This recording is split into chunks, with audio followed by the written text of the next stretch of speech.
Welcome back, swamp folk. I have a fascinating mystery to share today. I promise you, you will love it. This one occurred in the Daisetsuzan National Park, established in December 1934 in the mountainous center of Japan's northern Hokkaido. It's the largest national park in Japan. Its name translates to the Great Snowy Mountains. Before we dive into our actual topic, I want to share an exciting piece of information I discovered in my research. According to a local article, the people of Hokkaido have long revered the Daisetsuzan Mountains as a sacred place. In their native language, it's called Natap Kamui Sur, which means the mountains towering over the great wetlands. But due to its diverse wildlife and breathtaking views, it is also known by the more affectionate name of God's Playground. A stretch of the park extends across the outer limit of a town called Ba, which is well known for its famous rolling hills. These were created many millions of years ago when the mountains violently erupted, leaving behind volcanic deposits that cooled to form their current scenery. Some of these peaks are still active volcanoes today, such as the one we'll discuss in this episode, Mount Asahidaki, which stands just over 7,500 feet tall, making it the tallest of all 16 peaks. It's located at the park's northern end and features a beautiful hiking trail that is arguably one of the most popular tourist attractions in Daisetsuzan. People travel from all over the world to make this trek, and it's easy to see why. Along the way, landmarks are used as guides. When hikers pass one, it offers reassurance that they are heading in the right direction. The most important of these landmarks is a large boulder named Safe Rock. Its name comes from its resemblance to a safe or a vault, but this landmark has a deadly twin. In the same area sits a second, nearly identical boulder dubbed as False Safe Rock. If someone mistakes it for the real landmark, they will find themselves on a seemingly correct path until realizing they're moving downhill into a swampy valley overgrown with tall, thick bamboo. Once inside, everything is so dense that it becomes difficult to see, and not everyone finds their way back out. The story we're covering today involves multiple lost hikers and a mysterious SOS signal. Everyone knows about SOS signals, right? Just in case you do not, it's a universal code for help. No matter where you are in the world, you can communicate that you're in distress with 3 simple letters. It may sound pretty straightforward, and usually it is, but I promise this time is a bit different. Just settle in and get ready for a lot of twists and turns. To fully appreciate the mystery of the SOS incident, we'll need to begin our story in 1989. 2 hikers went missing on Mount Asahidake. Assuming they followed the wrong trail from False Safe Rock, a police helicopter led the search for the missing men on July 24th. There was no trace of the hikers until just before nightfall when rescuers suddenly spotted a strange SOS sign. Astonishingly, it was made from 19 birch trees that were cut and stacked together, each just over 16 feet long and just under 10 feet wide. They were also placed in a clearing far from the nearest birch trees. Can you imagine what it would take to put something like this together? Seriously, just think about it for just a rational second. It's a relatively important part of the case that will ultimately play a significant role in determining which side you choose. According to online sources and Wikipedia, the searchers quickly turned back to land, and while there was still no sign of the missing hikers. At first, though hungry and dehydrated, they had no severe injuries and were none the worse for wear, especially considering their circumstances. They were given food and water on the way to the hospital where they could fully recover. When officers later praised them for making such a clever SOS sign, without which they indeed would not have been found, the hikers had no clue what they were actually talking about. This was completely unexpected. If they had not made the sign, then that begs the obvious question, who the heck did? I want to note here that some accounts vary as to whether or not this conversation happened in the helicopter or while the 2 men recovered in the hospital. The details are a little bit lost in translation, so I do apologize. Regardless, it was quickly confirmed that the rescued hikers had not in fact made the SOS sign. They weren't even aware that it had existed. Then came the chilling realization that if these 2 hikers had not made the sign, someone else clearly had. Someone who was still down there, potentially needing help. Before we move on to the next search, Can we take a moment to appreciate what an insane stroke of luck this was for our 2 missing hikers who did make it out alive though? Without even knowing the sign was there, they just happened to be close enough to reach the investigating rescuers. And had anything gone differently that day, it's possible the sign wouldn't have been discovered at all. Don't forget, they only found it just before nightfall. Given the late hour, the search party could not return until the following morning, but it was back in full force at daybreak. Kenji Iwamura. The SOS sign was located 2.5 miles away from the peak of Asahidake, and an extensive search of the area was conducted. It wasn't long before a gruesome discovery was made as the authorities began collecting bones scattered around the sign. They were old, broken, and bore traces of animal bites, some of which may have occurred while the victim was even still living.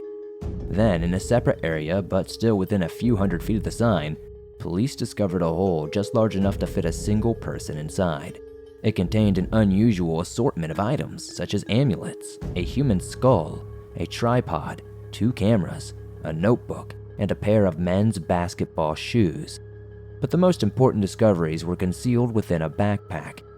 They were a tape recorder with 4 cassettes and a driver's license belonging to Kenji, a 25-year-old office worker from Aichi Prefecture, and had been missing since July 10, 1984.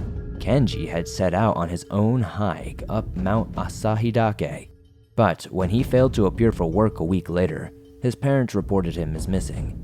Unfortunately, no trace of Kenji was ever found until this discovery, 5 years later. At first, the cassette tapes seemed to feature nothing more than theme songs of the time's popular anime. But once listening, the authorities made another unbelievable discovery. Kenji recorded a final message over part of one of the tape's original contents. A statement in which he desperately begs for help that will never arrive. Even though the message was recorded in Japanese, the man's panic and desperation transcends any language barrier. The original clip is said to be over 2 minutes long, but the part of the message that translates to, "I'm on a cliff and can't move. SOS, help me. I'm at the spot where I first saw the helicopter. The bamboo grass is too deep, and I can't go anywhere. Please lift me from here." Now, considering the message specifically said SOS, you may presume he was the one to create the sign, and maybe he was. But this theory has several problems. First, however, we'll get through the official story, and then we'll break down all of the discrepancies at the end.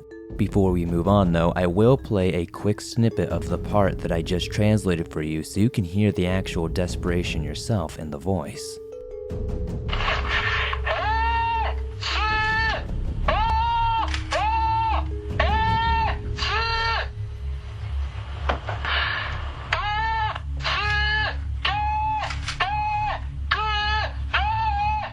As for the human remains, the skull seemed to fit with the bones found earlier in the day, and everything was transferred to Asahikawa Medical University for examination. Honestly, this was just protocol at that point. The apparent conclusion is that the remains belonged to Kenji, and again, maybe they do, but initially medical reports determined it would be a woman between the age of 20 to 40 years old with type O blood. These findings would only be corrected when this incident began to attract the wrong kind of attention. In the days it took to reach this conclusion, the world fell in love with the story. Everyone followed it closely, hanging on to every detail. The sheer ingenuity behind the sign was impressive enough. I mean, experts estimated it would take at least 2 days and considerably more effort than a weak, possibly starving man would have. But that's one of the things we'll come back to. Authorities were able to confirm Kenji owned specific items in the backpack, such as the anime cassette tapes, and that he wore the same size shoes as the ones found in the hole. It's understandable how one would conclude that these remains belonged to Kenji, but when those results came back, and suddenly it was much more difficult to accept that this was a neatly closed case. Investigators wanted to believe there were 2 men and a woman involved, but there was no record of a missing female, and Kenji was known to be alone when he ventured up the mountain.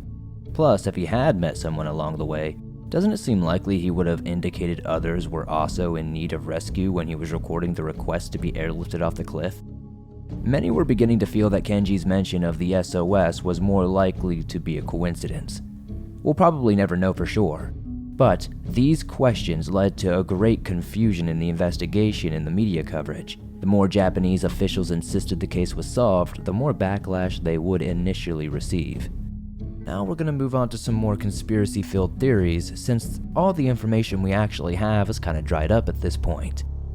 To the world's great surprise, on February 28, 1990, the Asahikawa East Police Station announced a complete re-examination of the remains had been performed, and new findings concluded they belonged to a male with type A blood, or in other words, Kenji. Make of that what you will. It feels a bit, suspicious to me. The Japanese aren't exactly known for being open and honest with their investigations, but it's only fair to hear both sides. And a Read Cash article does report that mistakes on such a grand scale can happen often enough in medical universities. At the very least, it's not impossible, you know? So let's take a closer look at the sign itself instead. Today, this story is considered one of the more excellent internet mystery classics, and the ingenuity behind the sign is one of the main reasons that people are so obsessed with this. When it was constructed, the only thing we can say for certain is that the Japan Forest Agency and the Japan Geographical Authority checked previous aerial photos taken in September 1987. They could confirm the sign was already there. They also studied records from 1982, but these photographs lacked the enormous SOS signal. Experts estimated it was likely at least 2 days and significantly more energy than a weak, possibly starving man would even possess. Each of the 19 logs seemed to have been cut with an axe, yet no axe or any such cutting tool has ever been recovered from the site. Does that mean one doesn't exist? No, of course not, but the area has been thoroughly searched on multiple occasions. Oddly, it would be the only item to remain lost. Plus, don't forget how big the logs themselves were. 16 feet long and 10 feet wide sections of birch tree must weigh several hundred pounds, maybe closer to 1,000 if you want to be realistic. I find it challenging to believe Kenji would be able to drag such sections of wood into the clearing, especially when the autopsy report specifically described him as very frail. It would have been quite literally impossible for him to do alone. As for why Kenji would specifically mention SOS in the recording, one interesting observation made by anime fans is that Osamu Tezuka's Astro Boy features a famous scene in which fallen trees are arranged into the shape of an SOS, or perhaps, unlike the two missing hikers, Kenji had previously seen the enormous sign, and it was simply on his mind. Either way, it's widely accepted that he recorded these messages intending to play them back for rescuers should he be discovered after becoming too debilitated to speak. Now, assumably, batteries would last longer than your own lung capacity. Those who disagree with this theory do believe the tape recorder was switched on by accident while the man was screaming for help. But I disagree. His message was exact, as it's giving somebody a specific instruction. It's not mindless cries for help. Of course, some question whether the man in the recording is Kenji or not as well. When his parents heard the recording, they could not confirm it was their son's voice.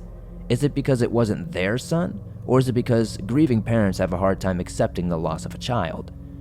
It's also worth noting that the sound quality of the cassette tape isn't exactly what we're used to hearing today.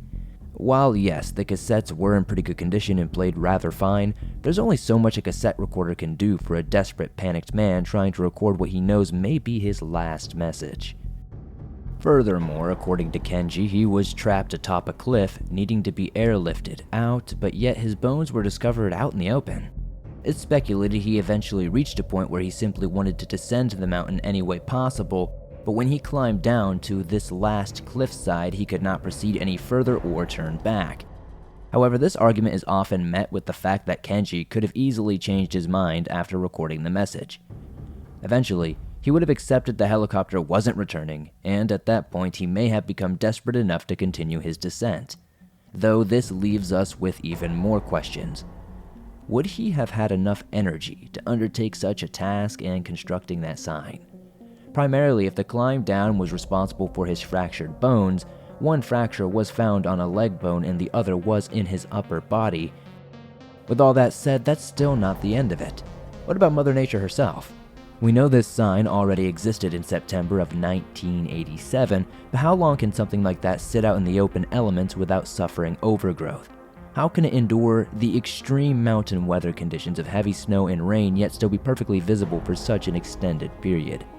Investigators only stated that the logs looked too old and were partially submerged in mud. Is it more likely that someone constructed the sign after Kenji's death but before the two missing hikers in 1989? Because there are still plenty who believe Kenji is still responsible despite these contradictions. And unfortunately with that, there's not too much more I can cover without kind of running in circles and just covering theories that kind of are based off other theories, and, I don't want to waste our time. So with that, what do you guys think is going on here? Maybe it's not the pretty staggering evidence that it seems to be at first glance. What do you think? Did Kenji make the sign? Or did someone come along after him? Did the bones actually belong to a missing woman, or are they actually Kenji's?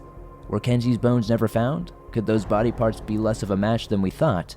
Did the medical university receive two different results based on which bone was tested? Let's hope the mistakes weren't taken that far, right? Seriously, this was actually a very fascinating case to research, and I highly recommend viewing the articles for yourself if you want to learn more. But first, you have to let me know what you think in the comments. Shrek will be angry if you don't, of course. We gotta stay safe out here in these swampy streets. While you're at it, be sure to slap that like button, be sure to subscribe if you're new, and turn on notifications as I upload brand new videos nearly every day on cases just like this. Thank you guys, as always. This was definitely one of the more interesting ones. I'm having a lot of fun jumping over into the international waters, and translating things can be a little tough, but hopefully we're doing a good job over here and you're enjoying them. I'll see you all soon with another creepy episode.